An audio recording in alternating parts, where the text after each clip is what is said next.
টেনিদা, ঘনাদা, তারিণী খুড়ো এরা কি শুধুই কাল্পনিক চরিত্র, নাকি বাস্তবে এদের মতো লোক ছিলেন?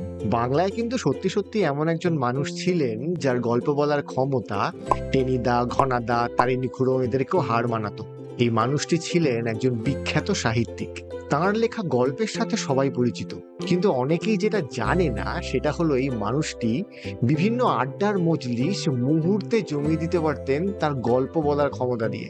গল্পের বিষয়বস্তু অভিনব তো ছিলই, তার সাথে তার বলার ভঙ্গিতে এমন এক জাদু ছিল যাতে শ্রোতারা অভিভূত হয়ে পড়তেন।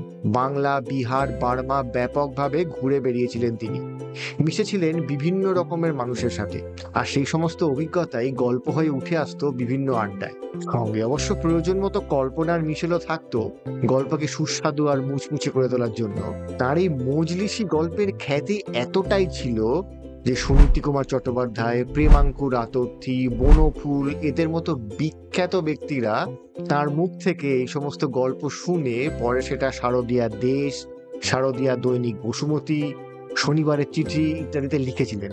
আর এই মানুষটি হলেন প্রখ্যাত কথা সাহিত্যিক শরৎচন্দ্র চট্টোপাধ্যায়। বিভিন্ন আড্ডায় তার বলা বেশ কিছু দুর্দান্ত গল্পকে একত্রিত করে বই আকারে প্রকাশ করেছিলেন গোপালচন্দ্র রায়। বইয়ের নাম শরৎচন্দ্রের বৈঠকি গল্প। বইটা অবশ্যই পড়ে দেখবেন।